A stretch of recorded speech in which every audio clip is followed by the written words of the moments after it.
just leave it there. All right, let's just use it like this. Okay, should be hopefully enough. So I'm going to talk about performance metrics for classification. So as you know, what are performance metrics? Determine how well a model performs on the data, right? So we usually divide our data into a train, a validation, and a test set. So at least 3, or usually just train and test set, right? So we train the model on 80%, for this example, for instance, we maybe have 60% of the data randomly selected for training, 20% of the data randomly selected for validation, which is like tuning parameters, etc. And then we always have a held out subset, like 20% for testing, okay? So we know that, but to evaluate, we need to have a set of performance metrics. Now, I've also talked about tenfold cross-validation several times. So whereas we can do 70 to 30% split or 80 to 20% split, we can do tenfold cross-validation, which basically means what? We're going to split our data set into 10 bins. And because there's 10 bins, we're going to do 10 iterations. Every iteration, we will grab, let's say, the first 9 for training, and then leave the last bin, 10%, for testing. And every iteration, we start by randomly shuffling the data, right? And what this allows us to do is that we perform this 10 times, and the metrics seem to be better, right? They're more trustworthy, if you will. They're more reliable, okay? And so that's what tenfold cross-validation is, okay? So whenever possible, you want to do tenfold cross-validation. That's why I had said if you have a seed that is random, then if you do it 10 times, you kind of have done tenfold cross-validation in an easy way. All right, so the metrics for classification, there are many metrics, by the way, okay, beyond the ones that we have seen. So far you've used R², now we're starting to use these, but beyond these, there's many other metrics that are more specific to the task. And I think I've given this example before. For instance, you might have translation from one language to another, and you want to have a metric for that, and that's called the BLEU score, B-L-E-U, or B-L-U-E maybe. All right, so just the BLEU score. So it's an acronym, and it basically allows you to measure the performance of translation techniques, right? And there's many metrics like that for very specific tasks, like language comprehension, summarization, etc. All right, but those are more advanced for more specific deep learning algorithms. But for the thing that we're trying to do, we have this set of metrics, which are very common in machine learning, but we don't use the R² here because the R² is something you want to use for your regression models, right? So here we have accuracy, precision, recall, f-measure, and the confusion matrix. There's also something called the ROC curve, which you might see in some machine learning papers or projects. It's a good one. I just don't use it that much, okay? But it doesn't mean that it's useful, that it's not useful, okay? So really, what we're going to focus is on these first 5 ones and see the relationship that they have. So they're actually all related, right? And they're all coming from the confusion matrix itself, okay? So I'm going to go ahead. Now, as you know, the metrics that we are using are coming from sklearn, right? But you can have other libraries that will provide these metrics as well. You can even write them yourself from scratch. Okay, these are the actual modules that we have used from sklearn, right? Accuracy score, recall, F1, precision, and the confusion matrix. And actually, we may not, I don't remember if we've written these yet, but I will give you a function with all of them. Okay, so that's one of the things. You can just use a function that has all of them, and it can easily compute the results. All right, so now we are ready to try to understand how we compute these metrics, okay? So these slides actually have it's divided into 2 parts. The first part is kind of just introducing these, and then I have an example. All right, but I'll do the example. I'll let you guys, I'll do this talk today, let you go and kind of understand it. And then next week, we're going to look at the example, which has to do with like terrorism or something. And it's a very good one for our cybersecurity classes. We use it a lot, but it's a good example to understand this topic, okay? So anyway, accuracy is basically governed by this. All right, so given a table, and it should be obvious to you that this table is what? It's a confusion matrix. But this example only has two classes, basically. You see that? 1 and 0.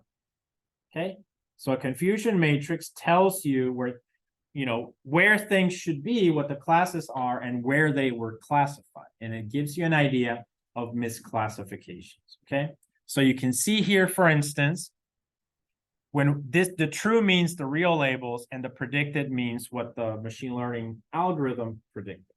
So obviously, what would you want here? You would want all the values to be in the diagonal, right? A and B. And you would want no values, if possible, on C and B, because what are those? They are misclassifications. So that means if the label is true 1, then it should predict 1. And not predict 0. Do you guys see that? And the same applies over here. If the value is 0, then you want it to predict 0 and not this one. So C and D are errors. A and D are the correctly classified samples. Does that make sense? So to compute the accuracy for this problem, it's just dividing, right?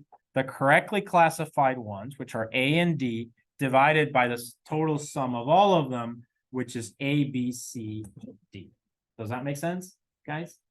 And this is the accuracy metric in relation to the confusion matrix. Okay, any questions? All right, and now we will just proceed to look at other metrics, because if you might remember that I said that you don't always want to use the accuracy. There are other reasons and other metrics that you can use. So the next metric is what is called the precision. And if you look at the precision, we have the same confusion matrix, but we now look at something different, okay? So in this case, notice that we, once again, divide something by something, right? So the denominator is made up of just A and C and nothing else. So it basically looks at the things that were predicted. So what you say here is, out of what was predicted, how many of those were actually correct? Do you see that? Because it looks at, out of A and C, right? How many were in A, right? So it's A divided by A and C. So out of the predicted, how many were correct? And that is called precision. And that can be the thing that you want sometimes, right? You want to have high precision. Out of the predicted, how many were correct? This is important, for instance, if it's expensive, right? So let's say that you're trying to detect cancer, right? But if you detect that, you have to go in to do more expensive things, right? So would you want the precision to be high? Yes, because out of the ones that you predicted, you want all of them basically to be correct, because all of them are going to go to a second step that's going to be very expensive. What if out of all the ones that you predicted, the precision was very low? Then that means that a lot of people are going to go in, do a lot of processes that are very expensive, so they're basically wasting money. Not to mention that you probably gave them a heart attack, right? And so, does that make sense, guys? So precision is what you're looking at here. Any questions? Pretty easy. All right, let's take a look at the next one then. Recall. Notice what recall means, right? So recall is out of A and B. Not out of the predicted, but out of the actual, real. How many were correct?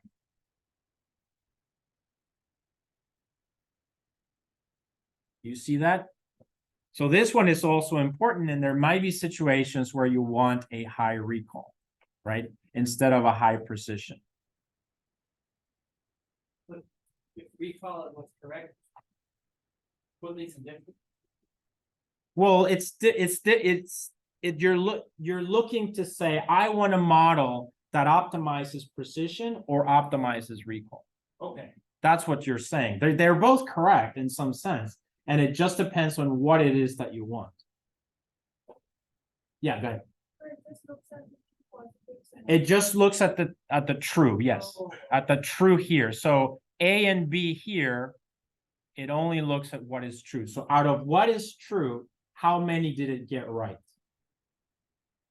Or another way of saying it, out of all the truths, how many did it not get?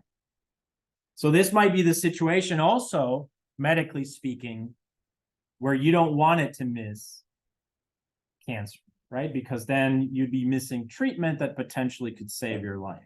Do you see that relationship? So it's a different thing, right? And it depends on what it is that you want. Maybe you're searching tweets on the internet, right? So think about this. What do you want? Do you want to find all the tweets that address a topic? Or do you just want to find a good number of tweets, but you're okay with missing other ones? So you want it, if you find all of them, what's the problem with that?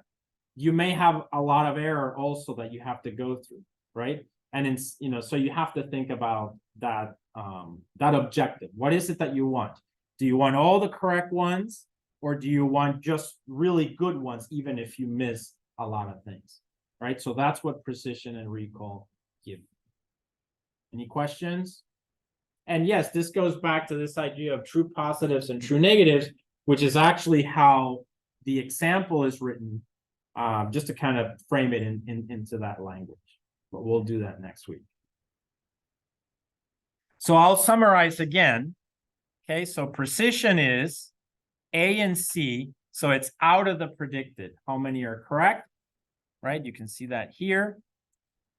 And recall is A and B out of the true. How many did you get correct? So it's either how many of what the model predicts or how many of the actual in the real world it gets correct.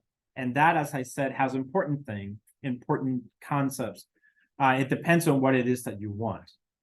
Okay, don't miss anyone or be very precise, etc. Okay, questions? All right, sounds like you guys get it.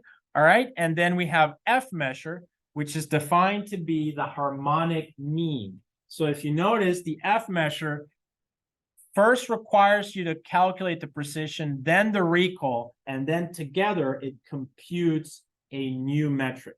So it's almost like saying it's an average of precision and recall, but it isn't an average. It's a harmonic average, if you will.